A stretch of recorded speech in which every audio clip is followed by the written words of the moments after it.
Student, class 12th, subject biology, unit genetics and evolution. Means at this chapter, we are going to study the principles of inheritance and variation. Today video, we have learned heredity and variations, Mendelian inheritance, deviations from Mendelism. Dear student, reproduction is the characteristic of living beings.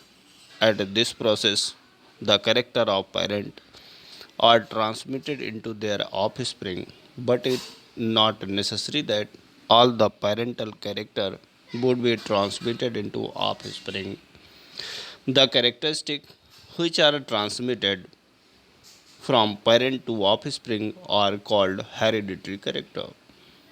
Dear student, reproduction एक ऐसी process है जिसके through parental traits और character sexual reproductions के form में एक generation से दूसरी जनरेशन्स में ट्रांसफ़र होते हैं। मीन्स डिफरेंट ट्रेट और कैरेक्टर पेरेंट से ऑफ स्प्रिंग में ट्रांसफ़र होते हैं। डियर स्टूडेंट, ऐसे कैरेक्टरिस्टिक्स या ऐसे ट्रेट्स या ऐसे फीचर्स जो सेक्सुअल रिप्रोडक्शंस के दौरान गैमेट्स के फॉर्म में एक जनरेशन से दूसरी जनरेशन में ट्रांसफ़र होते हैं, ऐसे कैरेक्टर्स या ट्रेट्स को हेरिडिटरी कैरेक्टर्स कहा जाता है। डियर स्टूडेंट, ओवरऑल किसी भी ऑर्गेनिज्म में जो कैरेक्टर्स होते हैं उनमें से कुछ कैरेक्टर्स एक पीढ़ी से दूसरी पीढ़ी में ट्रांसफ़र होते हैं, इसलिए प्रोड्यूस हुआ न्यू ऑफस्प्रिंग सिमिलरिटी शो करता है अपने पेरेंट्स से। रिमेंस कैरेक्टर जो कि एक पीढ़ी से दूसरी पीढ़ी में ट्रांसफ़र नहीं होते, वो हैं या तो इन्वायरमेंटल कैरेक्टर्स होते हैं या तो एक्वायर्ड कैरेक्टर। डियर स्टूडेंट, हम ये देखते हैं कि टू पेरेंट्स जो कि सेक्सुअल रिप्रोडक्शन में इन्वॉल्व होते हैं, उनके थ्रू प्रोड्यूस किए गैमेट्स आपस में फ्यूज़ होते हैं, फर्टिलाइज होते हैं और कैरेक्टर्स को एक पीढ़ी से दूसरी पीढ़ी में इनहेरिटेड करते हैं और यह कैरेक्टर्स का इनहेरिटेंस हेरिडिटी कहलाता है। डियर स्टूडेंट, हेरिडिटी का पहला डिस्क्रिप्शन हमें हिप्पोक्रेट्स की बुक या एरिस्टोटल्स के एडिशंस में देखने को मिलता है। हेरिडिटी मीन्स इनहेरिटेंस है, एक ऐसी मीन्स हेरिडिटी या हेरिडिटरी कैरेक्टर्स ट्रांसमिशन का एक ऐसा मोड है जो एक जनरेशन से दूसरी जनरेशन में ट्रांसफ़र होता है। डियर स्टूडेंट, ये जनरेशन टू जनरेशन ट्रांसफ़र होने वाले कैरेक्टर्स हेरिडिटरी कैरेक्टर्स कहलाते हैं और बायोलॉजी की वह ब्रांच जहाँ पर हेरिडिटी और हेरिडिटी से रिलेटेड ऑर्गेनिज्म में प्रोड्यूस हुए डिफरेंट वेरिएशंस की प्रॉपर डिटेल्ड स्टडी की जाती है, उसे जेनेटिक्स कहा जाता है। Means genetics is the branch of biology that deals the study of heredity and variation in organism is called genetics. Genetics means genesis means descent. This word is coined by Bateson. According to him, heredity include all those traits or characters which are transmitted from one generation to successive generation and is therefore fixed for a particular individuals. It is because of this that all the offspring resemblance with parents and also with each other. However, the offspring are not the carbon copy of their parents. They differ from their parents in some characters. These dissimilarities between parents and offspring are known as variation.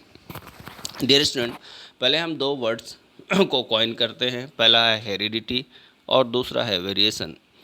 पहले ये जानते हैं कि heredity क्या है। Dear student, living organism में sexual reproduction या reproduction एक कैरेक्टरिस्टिक है।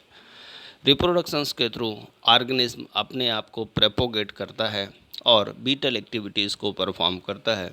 डियर स्टूडेंट, किसी भी ऑर्गेनिज्म में ऐसे कैरेक्टर्स जो पेरेंट्स से ऑफ स्प्रिंग में ट्रांसफ़र होते हैं या एक पीढ़ी से दूसरी पीढ़ी में जनरेशन बाय जनरेशन गैमेट्स के थ्रू ट्रांसफ़र होते हैं, ऐसे कैरेक्टर्स को हेरिडिटी कैरेक्टर्स माना जाता है। जबकि यह टेंडेंसी, कौन सी टेंडेंसी, ट्रेट या कैरेक्टर्स, फीचर्स या प्रॉपर्टी का जीन्स के फॉर्म में एक जनरेशन से दूसरी जनरेशन में सेक्सुअल रिप्रोडक्शंस के थ्रू ट्रांसफ़र होना हेरिडिटी कहलाता है।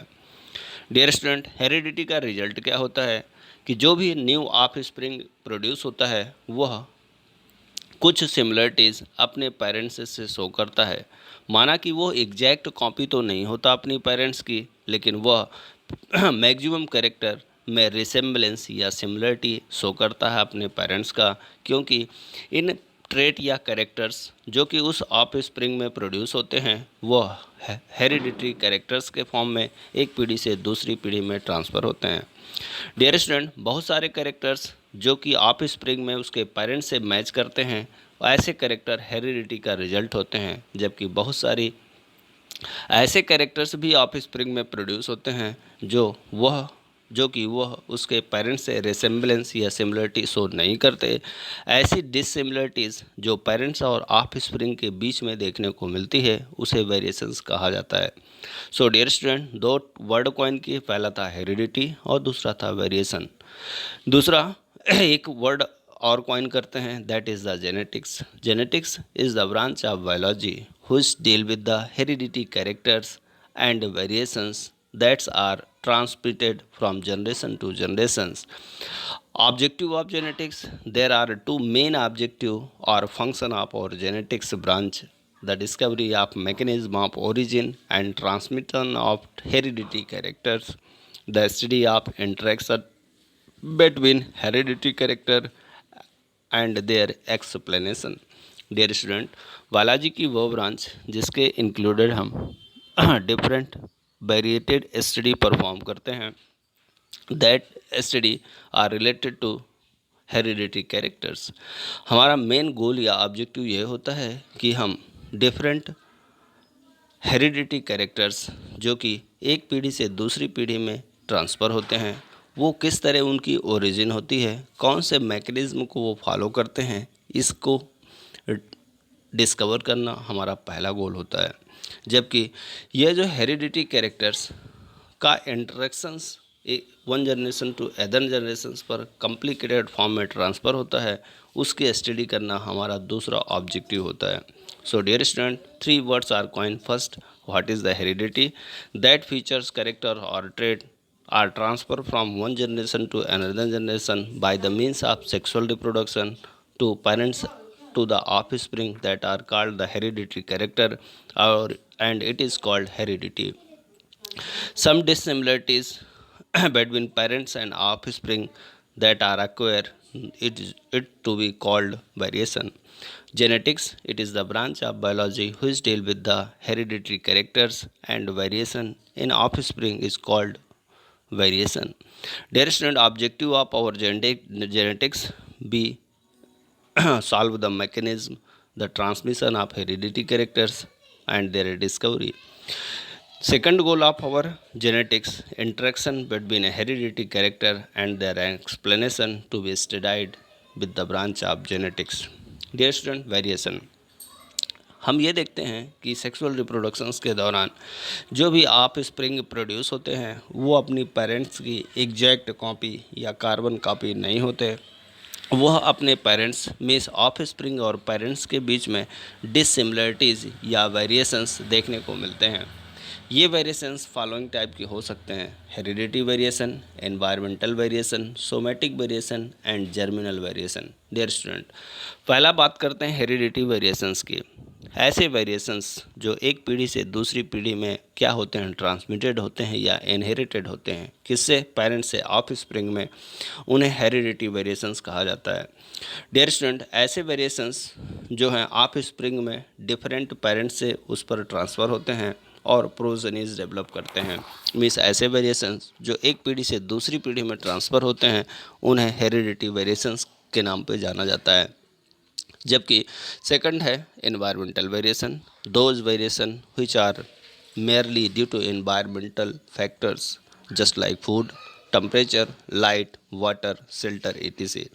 that are called environmental variation. These variations are always temporary in nature and cannot be passed from generation to generation. On returning favorable environmental condition, these variations are automatically removed.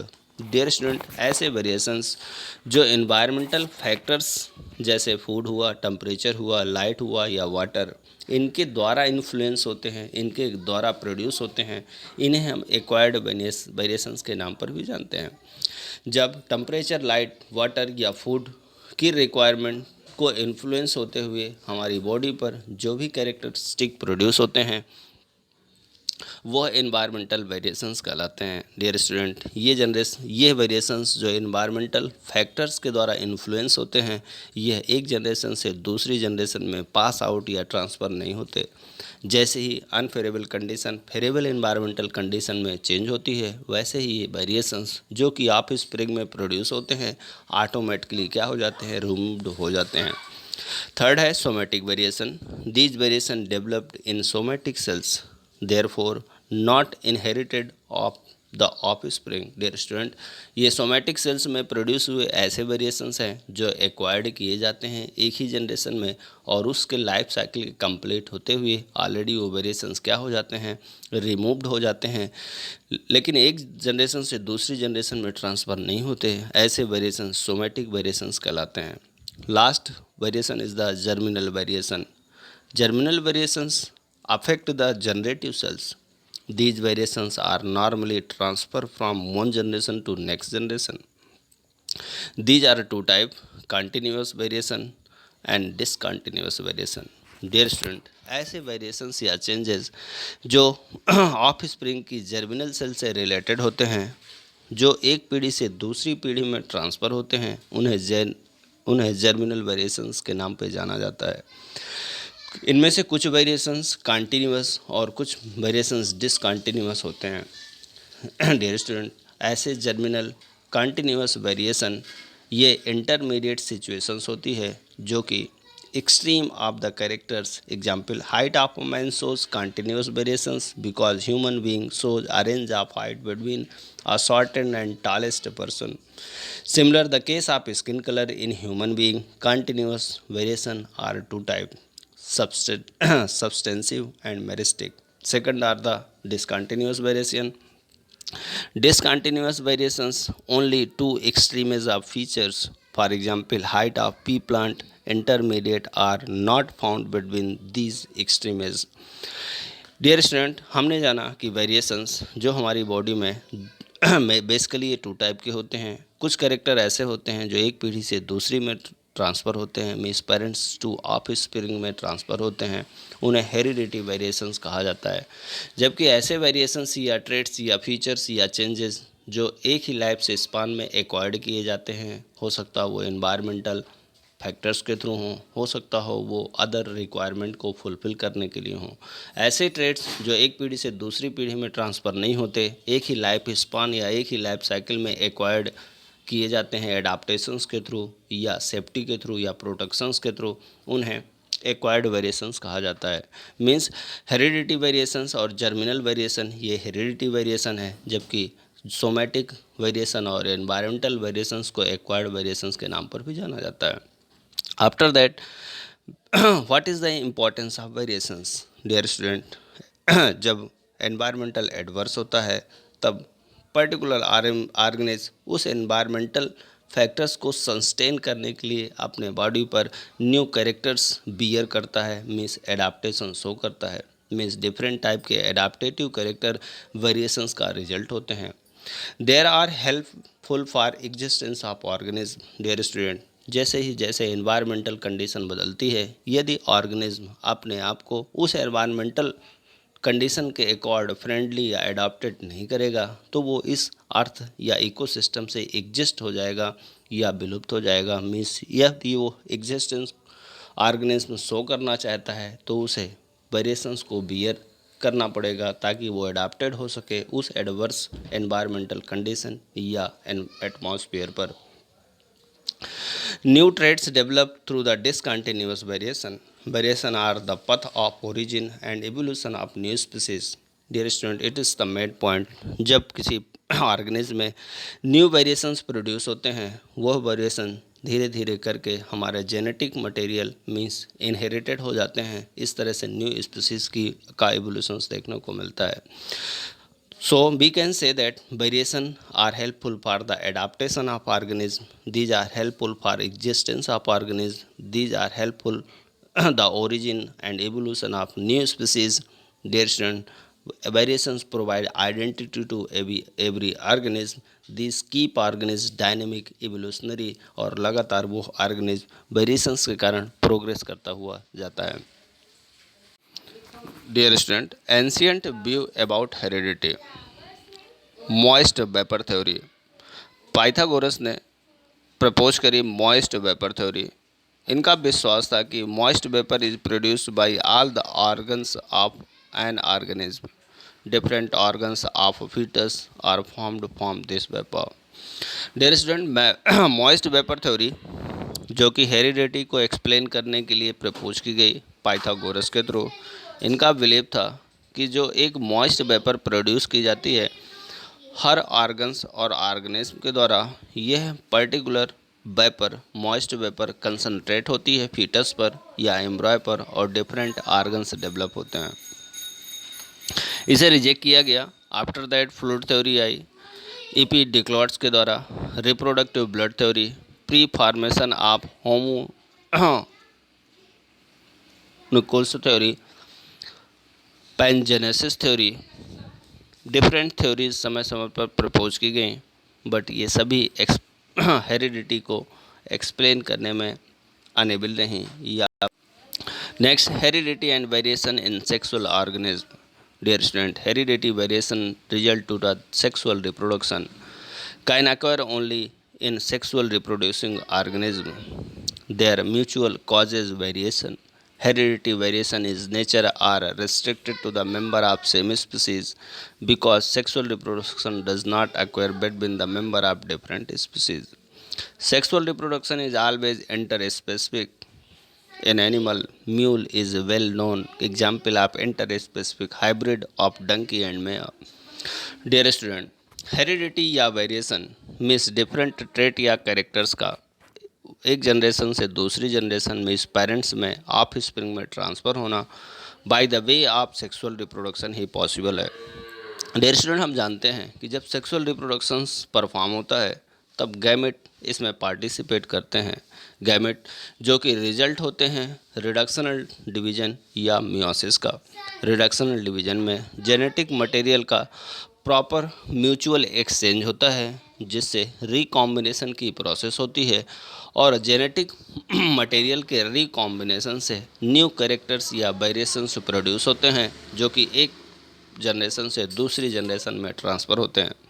Dear student, ये जो sexual reproduction है ये intra specific होता है। Means एक ही species के organism के बीच में के पार्टिसिपेशन से कंप्लीट होता है।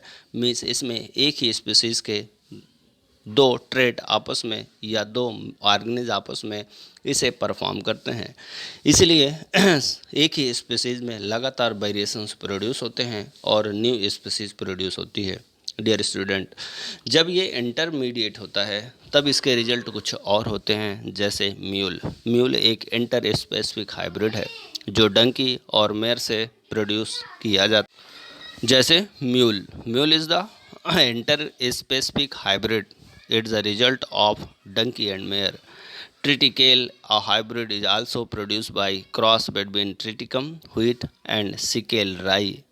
These hybrids are sterile, so variations cannot pass to the future generation. Dear student, बात की गई कि हेरिडिटी और वेरिएशन का सेक्सुअल रिप्रोडक्शन से क्या रिलेशन है। डियर स्टूडेंट, सेक्सुअल रिप्रोडक्शन ही वह मीडियम या मोड है या माध्यम है जिसके थ्रू डिफरेंट कैरेक्टर्स एक पीढ़ी से दूसरी पीढ़ी में ट्रांसफ़र होते हैं और न्यू ऑर्गेनिज्म में वेरिएशंस या डिफरेंसेस या चेंजेज प्रोड्यूस होते हैं। बिकॉज सेक्सुअल रिप्रोडक्शंस की प्रोसेस में रिडक्शनल डिवीजन्स परफॉर्म होता है जिससे गैमेट प्रोड्यूस होते हैं। गैमेट प्रोडक्शन और फ्यूजन्स के दौरान जेनेटिक मैनिपुलेशन या जेनेटिक रिकॉम्बिनेशन होता है। जेनेटिक रिकॉम्बिनेशन का रिजल्ट है कि न्यू चेंजेस या वेरिएशंस प्रोड्यूस होते हैं और एक पीढ़ी से दूसरी पीढ़ी में ट्रांसफ़र होते हैं। Sexual reproduction intra specific method है जिसमें एक ही स्पीसीज के दो अपोजिट स्ट्रेन पार्टिसिपेट करते हैं। यदि इन सेक्सुअल रिप्रोडक्शन यदि इंटर स्पेसिफिक परफॉर्म होता है तो इंटरमीडिएट हाइब्रिड बनता है और इस हाइब्रिड के कैरेक्टर एक पीढ़ी से दूसरी पीढ़ी में ट्रांसफ़र नहीं हो सकते क्योंकि यह स्टेराइल होता है, means unable to perform the sexual reproduction. Dear student, asexual reproduction does not involve two parents. There is no fusion of male and female gametes, no genetic recombination, so no variations are required. Means asexual reproduction is monoparental, involve mitosis, organism produced by it inherited all the traits of its parent. With the result, it is almost carbon copy of parents and the called as ramete or clone. Dear student, हमने अभी compare किया या study की कि sexual reproduction का variation और heredity में क्या रोल है। तो सेक्सुअल रिप्रोडक्शन में टू पेरेंट्स पार्टिसिपेट करते हैं।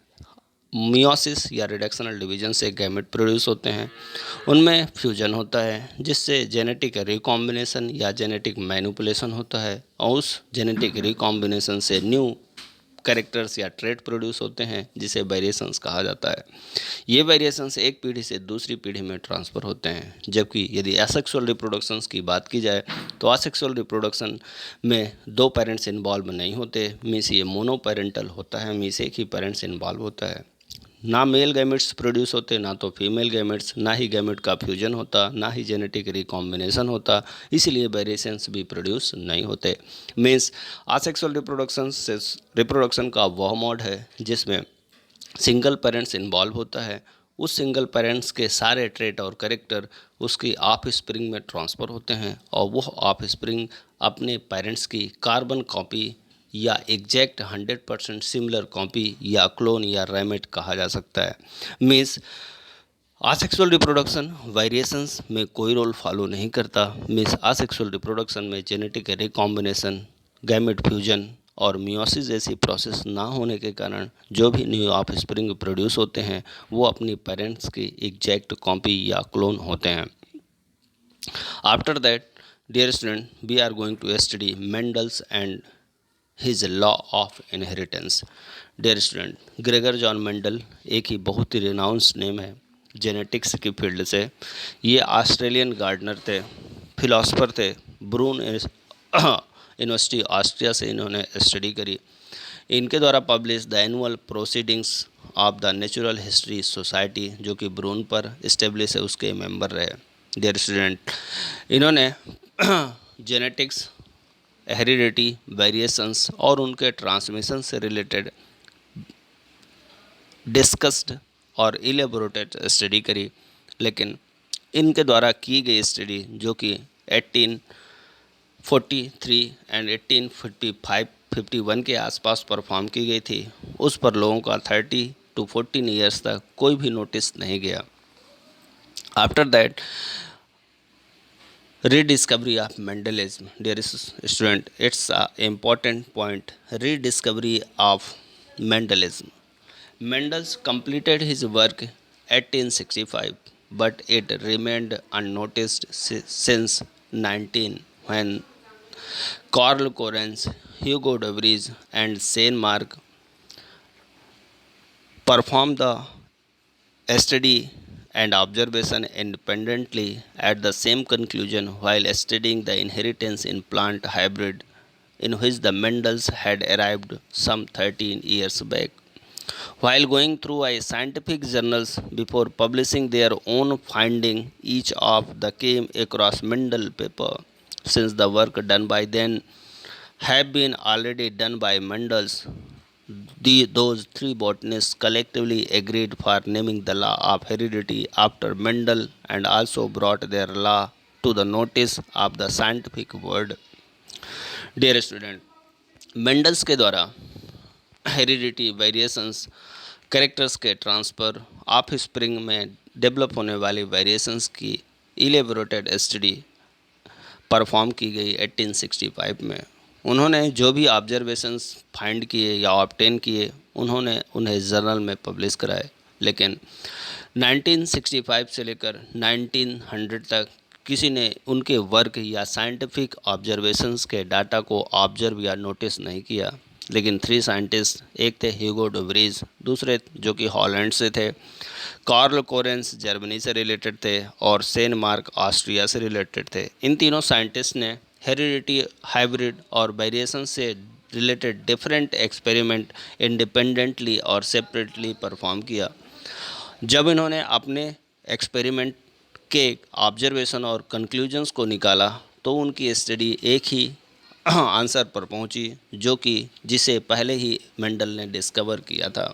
डियर स्टूडेंट, मीन्स कार्ल कोरलेंस, ह्यूगो डुब्रीज और सेन मार्क्स, जिन्होंने इंडिपेंडेंटली और सेपरेटली डिफरेंट हाइब्रिड्स और वेरिएशन से रिलेटेड स्टडी की थी, उन्होंने प्लांट हाइब्रिड और इनहेरिटेंस की स्टडी में जो भी ऑब्जर्वेशन पाए, उन तीनों साइंटिस्ट के ऑब्जर्वेशन सेम थे और 100% वही ऑब्जर्वेशन थे जो 35 ईयर्स पहले मेंडल्स ने अपनी स्टडी से क्या किए थे, गेन किए थे। डियर स्टूडेंट, मीन्स इन तीनों साइंटिस्ट ने मेंडल्स के रूल को रीडिस्कवर किया 19th सेंचुरी में। After a few years, Bateson and his associate confirm that law of inheritance heredity put by Mendel in relation to animal. We can say that Gregor John Mendel was the first scientist who explained the mechanism of inheritance from parent to offspring. So they are called to the founder of modern genetics and father of genetics. Dear student, 1865 में Mendel's ने अपने research work को publish किया, लेकिन 35 years तक इनके work पर किसी ने नोटिस नहीं किया। 35 ईयर के बाद ह्यूगो डुब्रीज, कार्ल कोरलेंस और सेन मार्क, जिन्होंने इनहेरिटेंस और हाइब्रिड पर अपने अलग अलग सेपरेट स्टडी करी और जब उन्होंने कंक्लूजन निकाला तो उनका कंक्लूजन वही था जो मेंडल्स के द्वारा पहले ही डिस्कवर किया जा चुका था। डियर स्टूडेंट, आफ्टर दैट 1901 में बेटसन नाम के साइंटिस्ट ने प्रूव किया कि मेंडल्स ने जो ऑब्जर्वेशन और डाटा ऑब्टेन किए थे अपने स्टडी या रिसर्च से, वो 100% एग्जैक्ट हैं। जब उन्हें एनिमल में अप्लाई किया जाता है तो उनके रिजल्ट एग्जैक्ट मैच होते हैं मेंडल से। इसलिए ग्रेगर जॉन मेंडल को फाउंडर ऑफ मॉडर्न जेनेटिक्स और फादर ऑफ जेनेटिक्स के नाम पर जाना गया। डियर, एक क्वेश्चन एराइज होता है हमारे ब्रेन पे कि आखिर 35 ईयर्स तक लोगों का अटेंशन क्यों नहीं इधर गया या लोगों ने मेंडल्स के वर्क को नोटिस क्यों नहीं किया। So dear student, following points में explain the above questions why Mendel's work remained unnoticed for 35 year. Mendel's idea of heredity and variations were ahead of this time. Dear student, जिस समय पर यह work किया गया वह वर्क उस समय से सैकड़ों हजारों साल आगे का वर्क था, इसलिए लोगों का ध्यान उधर नहीं गया। डियर स्टूडेंट, उनके द्वारा जो भी ऑब्जर्वेशन और रिसर्च पब्लिश किए गए वो लोकल लेवल पर पब्लिश किए गए या लोकल जर्नल पर पब्लिश किए गए। एक लिमिटेड एरिया तक उनका सर्कुलेशन रहा, इसलिए लोगों का ध्यान नहीं गया। डियर स्टूडेंट, उनके द्वारा जो कैलकुलेशंस किया गया था वो बड़े कॉम्प्लिकेटेड थे। बायोलॉजी के कैलकुलेशंस मैथ में किए गए थे और लोग मैथ और बायोलॉजी को आपस में इंटरकनेक्टेड नहीं मानते थे, इसलिए लोगों ने नोटिस नहीं किया। Dear student, he was neither a scientist nor a member of any great university. His position as a priest and teacher in the small school bent again his favour. Dear student, ना तो वो कोई scientist थे, ना कोई बड़ी university के वो स्कॉलर थे, वो एक प्रीस्ट थे, गार्डनर थे या टीचर थे। इसलिए यह गार्डनर होना, टीचर होना या प्रीस्ट होना उनके फेवर के अगेंस्ट हो गया। लास्ट वर्क जो डार्विन की बुक पब्लिश हुई, ओरिजिन ऑफ स्पीसीज 1859 में, arose a lot of discussion and controversies and most of the scientist all over the world were attracted the origin of species. और ख़ास बात एक ये भी रही कि जब मेंडल का वर्क पब्लिश हुआ उसी समय डार्विन की बुक भी ओरिजिन ऑफ स्पीसीज आई और लोगों का अटेंशन ओरिजिन ऑफ स्पीसीज की ओर गया और इसलिए मेंडल का वर्क अननोटिस्ड हो गया। मीन्स मेंडल समय से आगे की सोच रखते थे, उनका वर्क समय से आगे का था। जिस समय पर उन्होंने वर्क किया उससे आगे का ये रिसर्च था, इसलिए लोगों ने इसे पर नोटिस या अटेंशन नहीं दिया। डियर स्टूडेंट, उनका वर्क लोकल लेवल पर था, उनका वर्क मैथमेटिकल फॉर्म में था, उनका वर्क ना तो वो किसी यूनिवर्सिटी से रिलेटेड थे, ना वो साइंटिस्ट थे, इसलिए उनके वर्क की ओर किसी ने नोटिस नहीं किया।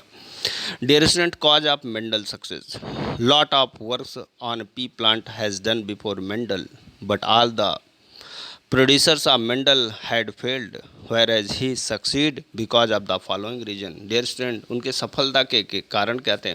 Mendel was wise enough to consider inheritance of one character at time. His method of study differ from the procedures who has considered several character at a time.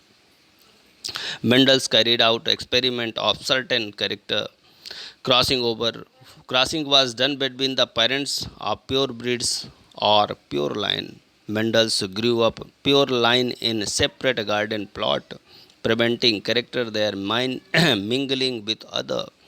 Dear student, Mendel की सफलता का कारण ये था कि Mendel एक characters की study करते थे और उस एक कैरेक्टर की inheritance generation to generation note करते थे।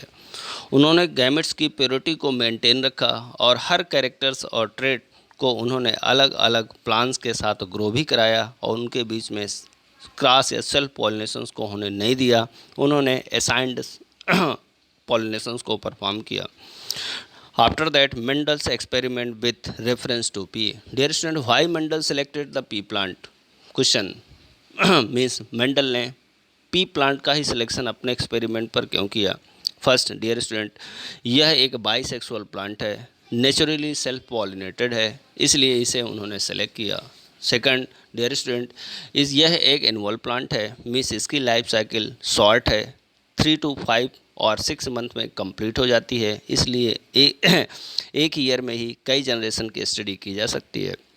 डियर स्टूडेंट, इसमें के जो करेक्टरिस्टिक हैं, मीन्स जो इसको के मार्फोलॉजिकल या फिनोटाइपिकल करेक्टर्स हैं, वो इजीली ऑब्जर्वेबल हैं और उन्हें सेल्फ पॉलिनेशंस के लिए परफॉर्म किया जा सकता है।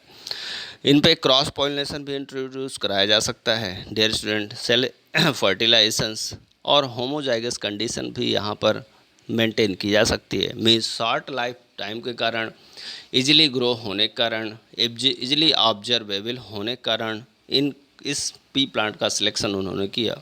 डियर स्टूडेंट, उन्होंने 7 कैरेक्टर का सिलेक्शन किया। पहला था सीड शेप, या तो राउंड होगा या तो रिंकल होगा। कॉटलीडेंस का कलर येलो होगा या ग्रीन होगा। सीड कोट का कलर ग्रे होगा या वाइट होगा।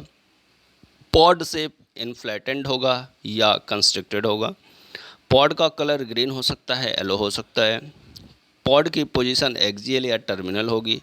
प्लांट की हाइट टॉल होगा या डॉर्फ होगा। Dear student, seed shape, cotyledons colour, seed coat colour, pod shape, pod colour, position of pod and plant height, in 7 characters का की इनहेरिटेंस की उन्होंने स्टडी की। इनमें से उन्होंने डोमिनेंट में सीड का शेप राउंड, कॉटलीडेंस येलो, ये उसके डोमिनेंट कैरेक्टर्स थे, जबकि रिंकल और ग्रेन उनके को उन्होंने रिसेसिव माना। Dear student, so we are going to study the Mendel's law. We study the Mendel's law before we learned the terminology, means that word or terminology are used in genetics to understand the law and others technologies. Dear student, हम Mendel law से के study करने से पहले हम terminology की study करते हैं, जिससे हम जेनेटिक्स की स्टडी प्रॉपर परफॉर्म कर सकें या मेंडल्स लॉ को प्रॉपर एलेबोरेट कर सकें। First, what is the gene? Term gene, जिसे जोहानसन नाम के साइंटिस्ट ने कॉइन किया। According to him, gene is the functional unit of heredity material और life found on the chromosome of DNA. Means हमारी heredity या वेरिएशंस या trait या कैरेक्टर्स की यूनिट होते हैं जीन्स। यह क्रोमोसोम्स पर अरेंज होते हैं और डीएनए या आरएनए से फॉर्म्ड होते हैं। मीन्स जीन्स ही वो यूनिट है जो एक जनरेशन से दूसरी जनरेशन में ट्रेट या कैरेक्टर्स को ट्रांसफ़र करता है। सेकंड है एलील्स। एलील्स, बैटसन और सैंडर्स ने इस टर्म को यूज़ किया। According to him, genes is the alleles is a pair of genes have a contrasting character.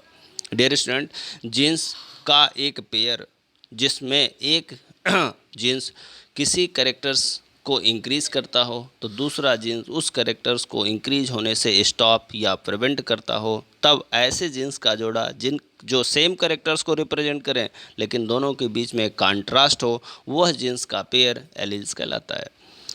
Next है होमोलॉगस और होमोलॉगस या हेट्रोजाइगस। कोई इंडिविजुअल जिसमें टू सिमिलर एलील्स हों उसे होमोलॉगस कहा जाता है। दूसरे शब्दों में कहें, आइडेंटिकल एलील्स जो होता है उसे होमोजाइगस कहा जाता है। सेकंड है heterozygous. Heterozygous, an organism which two members of allelic pair are unlike, that are called unlike gametes, means heterozygous. Next है genotype and phenotype. Genotypes means genetic constitution और genetic makeup of an organism. जब हम किसी characters के genetic characters को represent करते हैं या जीन्स को रिप्रेजेंट करते हैं, वो जीनोटाइप है। और उस जीनोटाइप के द्वारा यदि किसी कैरेक्टर्स को कंट्रोल किया जाता है तो जो भी कैरेक्टर्स या ट्रेट प्रोड्यूस होता है वो कहलाता है phenotypical character. Then after that monohybrid cross, dihybrid cross. Dear student, यदि हम इनहेरिटेंस में एक कैरेक्टर की स्टडी करते हैं या single pair of contrasting character की स्टडी करते हैं तब उसे मोनोहाइब्रिड, और जब हम एक से अधिक कॉन्ट्रास्टिंग कैरेक्टर्स की इनहेरिटेंस की स्टडी करते हैं तब उसे हम डाईहाइब्रिड क्रॉस कहते हैं। Then test cross and back cross. If one individual receive parents is called a test cross. It is called a test because it is used to test whether parents are homozygous or heterozygous. The test cross genotype and phenotype for monohybrid cross is always 1:1. Dear student, यदि F1 individual means पहली पीढ़ी में मिलने वाले individual अपने parents से receive होते हैं तो इसे टेस्ट क्रॉस कहा जाता है। टेस्ट क्रॉस इसीलिए ही पर इसे कहा जाता है क्योंकि इसमें पेरेंट्स होमोजाइगस या हेट्रोजाइगस इसको डिटरमाइन किया जाता है। Back cross, F1 hybrid with either of two parents is called back cross. Dear student, reciprocal cross, a set of two reciprocal crosses means that same two parents are used in experiment in such way. After that, dear student, we are going to study the Mendel's law of inheritance. Mendel's law of inheritance. Dear student, Mendel's law of inheritance. Mendel's formulated following principles on the basis of monohybrid and dihybrid cross. Dear student, Mendel's ने pea या मटर में single character या single से double या triple characters की क्या करी, उन्होंने ऑब्जर्वेशन किया उन्होंने सेक्सुअल रिप्रोडक्शन परफॉर्म कराया और कैरेक्टर्स की इनहेरिटेंस की स्टडी करी और उसके बेस पर उन्होंने 3 लॉ प्रपोज किए। फर्स्ट लॉ है law of dominance, second law है law of segregations and third law is the independent assortment. तो पहले लॉ की स्टडी करते हैं, law of dominance. The law of dominance stated that when two homozygous individuals with one or more set of contrasting character alleles are crossed, the characters that appear in F1 generation or F1 hybrid are dominant, and those that do not appear in F1 generation are recessive character. In other words, when two factors for alternating expression of a trait come together as a result of fertilization, one which can express itself phenotypically is known as dominant, whereas other alleles of trait which fails to express itself is known as a recessive. When Mendel crossed between pure tall plant and pure dwarf pea plant, he found that all the F1 generation hybrid were tall and noticed that F1 hybrid resembles with one parent and not the other. It means one of hybrid were tall and noticed F1 hybrid resemblance means the parental trait were always absent in F1 hybrid but reappeared unchanged in F2 generation, which shows that traits do not blend with each other and retain their identity in a hybrid. Dear student, according to first law of Mendel, according to law of dominance, pair of genes that is called the alleles.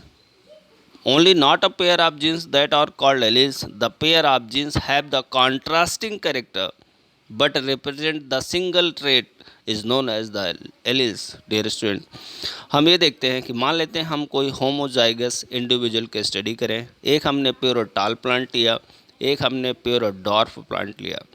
जब हम एक homozygous टाल plant और homozygous dwarf plant के बीच में crossing को perform कराते हैं, तब हमें F1 जनरेशन में सभी प्लांट टाल मिलते हैं। मीन्स जीन्स का एक पेयर क्या कहलाता है? एलील्स कहलाता है। एलील्स में एक जीन्स जो अपने आप को F1 जनरेशन में रिप्रेजेंट या एक्सप्रेस करता है वो डोमिनेंट ट्रेट कहलाता है, जबकि जो अपने आप को एक्सप्रेस करने में फेल हो जाता है वह ट्रेट या वह कैरेक्टर्स वाला जीन्स रिसेसिव जीन्स कहलाता है। मीन्स डियर स्टूडेंट, जीन्स एक पेयर में है, जब वो गैमेट्स परफॉर्म करेगा तब वो आइसोलेटेड होगा। आफ्टर दैट वो फर्टिलाइजेशंस को परफॉर्म करेगा जिससे दो ट्रेट आपस में मिक्स होंगे। मीन्स दो एलील्स मीन्स दो जीन्स आपस में मिक्स होकर एक एलील्स बनाएंगे। एलील्स में एक जीन्स जो F1 जनरेशन में अपने आप को एक्सप्रेस करेगा फिनोटाइपिकली वो डोमिनेंट जीन्स, और जो अपने आप को एक्सप्रेस करने में फेल होगा उसे हम रिसेसिव जीन्स के नाम पर जानेंगे। तो अपन कह सकते हैं लॉ ऑफ डोमिनेंस बताता है कि जीन्स सदैव पेयर में होगा। वह pair of genes single character को रिप्रेजेंट करेगा, लेकिन कैरेक्टर की इंटेंसिटी में क्या देखने को मिलेगा? कंट्रास्ट देखने को मिलेगा। उन जीन्स वह जीन्स के जोड़े में एक जीन्स जो अपने आप को F1 जनरेशन में एक्सप्रेस करेगा उसे हम डोमिनेंट कहेंगे, और जो फिनोटाइपिकली अपने आप को एक्सप्रेस करने में फेल होगा उसे हम नाम देंगे recessive genes. The phenomena of dominance is of practical importance because harmful recessive character remain hidden by normal dominant character in hybrid. In human being, for idiocy, diabetes, hemophilia are recessive character, hence they remain recessive due to dominance. Dear student, dominance, law of dominance बहुत ही important rule है।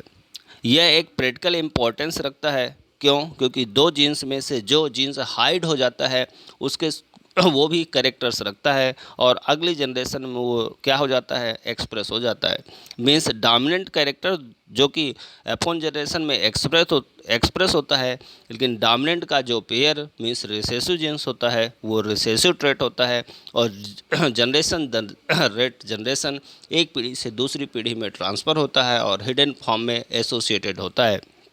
जैसे human में diabetes, haemophilia, ये recessive jeans और recessive characters है, और इसीलिए यह रिमेंस रिसेसिव फॉर्म में एक पीढ़ी से दूसरी पीढ़ी में ट्रांसफ़र होता है, जबकि डोमिनेंस जीन्स के कारण ये हिडन फॉर्म में रहता है। सेकंड है लॉ ऑफ सेग्रीगेशन, इसे प्योरिटी ऑफ गैमेट्स का लॉ भी कहा जाता है। Second is the law of segregation, इसे law of purity of gametes भी कहा जाता है। According to law of segregation, the allele pair separate or segregate during gamete formation, and paired condition is restored by random fusion of gamete during fertilization.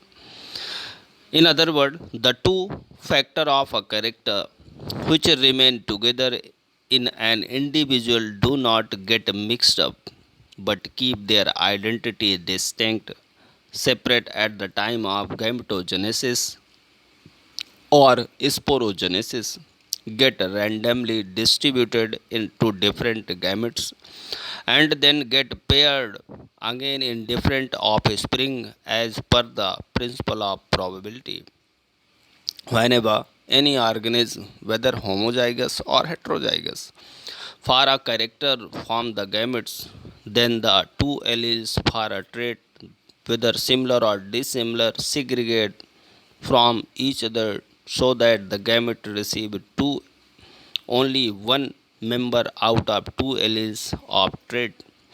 Dear student, law of segregation जिसे law of purity of gametes के नाम पर जाना जाता है, इस law के accord alleles या जीन्स का पेयर जब सेक्सुअल रिप्रोडक्शन में पार्टिसिपेट करता है तब गैमेटोजेनेसिस की प्रोसेस होती है। उस मियोसिस डिवीजन में वह एलील्स का पेयर और उस पेयर में अरेंज दोनों जीन्स प्रॉपर सेपरेट हो जाते हैं। मीन्स जब वो आपस में फर्टिलाइजेशंस करके मिक्स होते हैं तब वो ब्लेंड हो सकते हैं, लेकिन जब वह सेक्सुअल रिप्रोडक्शन में गैमेट फॉर्मेशन में पार्टिसिपेट करते हैं तब वो दोनों पेयर सेपरेट हो जाते हैं। मीन्स ऐसे दो फैक्टर या कैरेक्टर्स जो जो कि किसी एक इंडिविजुअल में मिक्सअप होते हैं, अपनी आइडेंटिटी को भी वो मिक्सअप होने के बाद भी वो क्या करते हैं, कीप रखते हैं, बनाए रखते हैं। क्योंकि जब वो मिक्स होने वाले कैरेक्टर्स या ट्रेड सेक्सुअल रिप्रोडक्शन में गैमेटोजेनेसिस या स्पोरोजेनेसिस की प्रोसेस को परफॉर्म करते हैं तब वह क्या हो जाते हैं, सेपरेट हो जाते हैं और अपनी आइडेंटिटी को मेंटेन रखते हैं। मीन्स गैमेट्स की प्योरिटी ऑलवेज कांस्टेंट रहती है। इसे मोनोहाइब्रिड क्रॉस से जस्टिफाई किया जा सकता है। हम एक टॉल प्लांट लेते हैं, एक डॉर्फ प्लांट लेते हैं, दोनों के बीच में क्रॉस परफॉर्म करते हैं। F1 जनरेशन में हमें सभी टॉल प्लांट मिलते हैं। यदि इन टॉल प्लांट के बीच में सेल्फ पॉलिनेशंस को परफॉर्म कराया जाता है तब हमें F2 जनरेशन मिलती है, और F2 जनरेशन में 3:1 का रेशियो मिलता है, जिसमें 3 टॉल और 1 डॉर्फ प्लांट होता है। ये प्रूव करता है कि गैमेट आपस में मिक्स होने के बाद भी वो ब्लेंड नहीं होते, मिक्स नहीं होते। जैसे ही सेक्सुअल रिप्रोडक्शन में वह इंडिविजुअल पार्टिसिपेट करता है, वह एलील्स जिसमें दो या जीन्स आपस में मिक्स हुए होते हैं वो प्योर फॉर्म में आइसोलेट या सेपरेट हो जाते हैं, और सेपरेटली प्योर फॉर्म में one generation to other generation में ट्रांसमिट या ट्रांसफ़र होते हैं। मीन्स इसे 3:1 के रेशियो से जस्टिफाई किया जा सकता है। After that law of independent assortment.